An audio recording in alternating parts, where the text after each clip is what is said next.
Hi, it's again Vitali, and today we continue a series of videos about requests that I've received. So today we'll talk about one of my compositions, Crazy Times, from record sites. So I received a lot of questions about that song, and I just decided to do a little short video about it.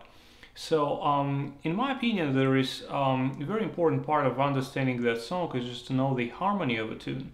And obviously it's nothing else as just a minor blues, but with a little bit of a reharmonization and a standard form.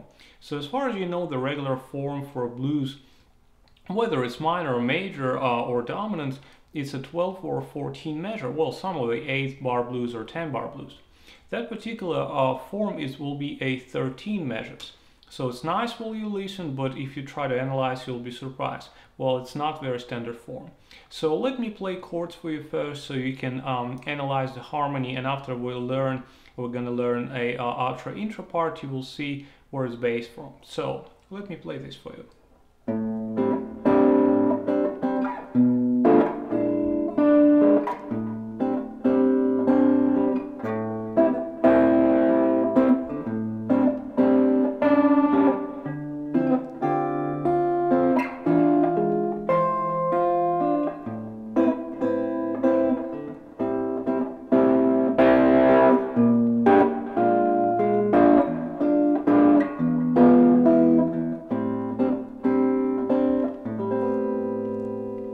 So now you can see the chart and analyze harmony, and right now when we're going to talk about outro intro part, you will see that actually it's nothing surprising here, everything pretty straight over the chords that you just listened. So let's talk about actual outro intro part.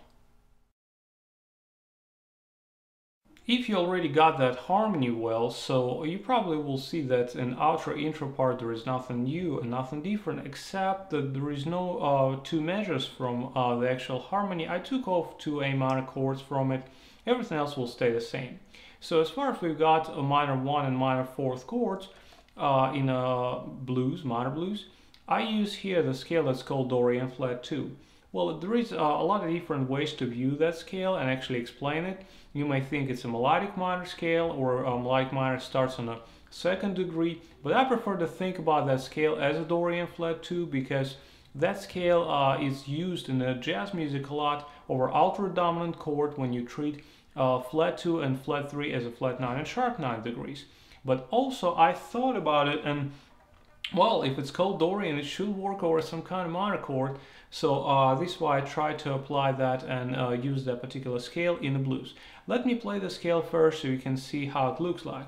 So once again, the formula will be Dorian with a flatted 2, which means it's going to be 1, flat 2, flat 3, 4, 5, 6, flat 7, 1. I use a little bit bigger scale shape, 3 note per string idea, so to open up the scale a little bit more. So the full scale shape will look like that.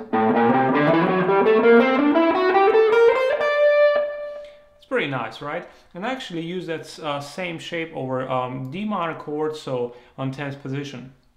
Right now, my first lick, the main lick that actually the leading lick to that intro outro part, it's a little pedal tone kind of lick, which is common in classical music or neoclassical music. Actually, it's nothing else as just 6 notes starting on 6, flat 7, 1, flat 2, flat 3, 4, and I use this with a little pedal tone idea, like I always manage between flat 7 and 6, and I just play this. Second half of that lick, it's the same thing, but just without last group of notes. So pretty much this is what creates 7/4 time signature.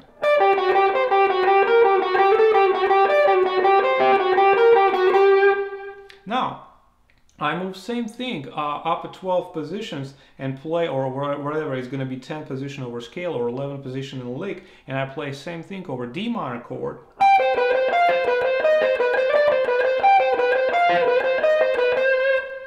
Right, and back to the A minor.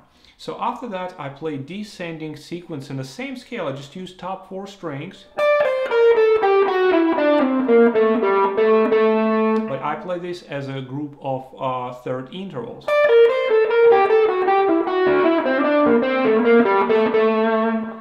So pretty nice, right? And after that we turn to a side of dominant functions in the blues, and here I use a lot of whole tone scales. So dominant function means that we should have some 5 chord in a key. If we're in the key of A minor, so we should have E ultra dominant chord. But I use 2 other dominant chords instead of E. I use B flat ultra dominant, and I use dominant 7 flat 5 chord here. And I use B ultra dominant as well. So B flat over E will be a tritone substitution, and a B will be 5/5. So first I've used here just a B flat whole tone scale. If you know that scale is pretty nice, over ultra dominant chord that not resolves as a 5/1, it resolves as a tritone substitution or 5/5/1. And it's a scale without altered 9th degree, but with altered 5. So if I'll play this, you will see it's the 1, 2, 3, flat 5, sharp 5, flat 7. You may also treat the flat 5 as a sharp 11 and sharp 5 as a flat 13. So the entire form of that scale. But the beauty of it that you can move the same form over the entire fretboard up and down, and it's going to be the same shape. It's a very symmetrical form. So here I use just a simple ideas. I've used whole tones starting from our C note, which is 2nd degree over B flat ultra dominant chord, and I use that string skipping symmetrical pattern, right? And as far as we in a whole tone scale, I use advantage of that scale and move it up a whole step, right? Up 1 tone.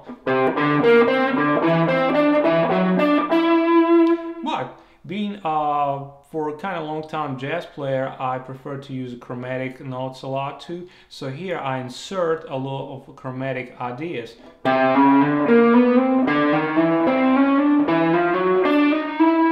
And I end up that lick on a B flat note to indicate which note exactly is the root of that scale, because without resolving that scale, it's an endless run. So you can play that scale without the beginning and the end, and you don't know which chord you actually played over.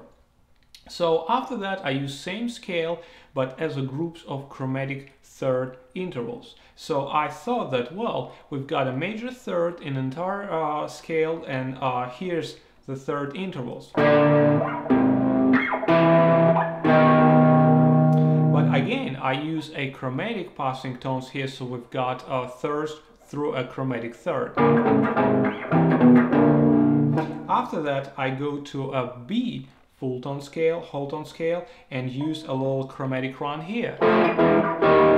So pretty much whatever I play right now over 2 type of chords, I play over B flat, ultra dominant, and B ultra dominant. And this is what I create. I play this as a single. Right? So, and at the very end, I just resolve as a chromatic line from 6th degree. I just resolve from 6, which is A minor chord, will be Dorian note. And I resolve it to 11th degree, which is over the main chord of that tune. It's the A minor 7 11. So pretty much this is the entire intro-outro part. It's very simple. It's based on a minor blues with just reharmonized, and I just use that very interesting idea of playing D Dorian flat 2 and A Dorian flat 2 scales, which is mainly used over ultra dominant chord, but I've tried to use this over a minor chord. Well, I hope that video was helpful and you find something interesting to think or to learn and maybe use in your music. So good luck with that, and I guess I'll see you next time.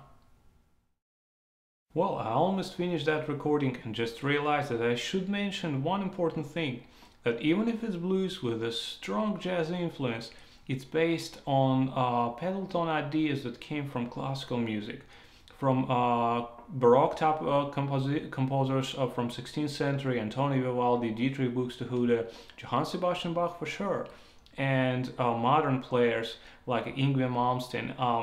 Well, Ingvi will use those kind of things a lot, and I just create that very similar type of lick that he got, but I use the Dorian flat 2 and melodic minor scale to create that, and actually 7/4 time signature, so we just create a little bit more hip kind of prog type of sound, right?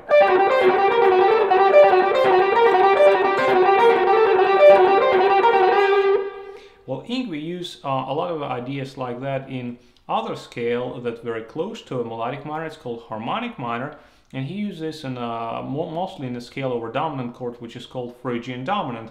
And he got some other licks that very actually similar pedal tone ideas that inspire me to write that tune. So I don't know, in the same key of A minor, it's going to be kind of like that.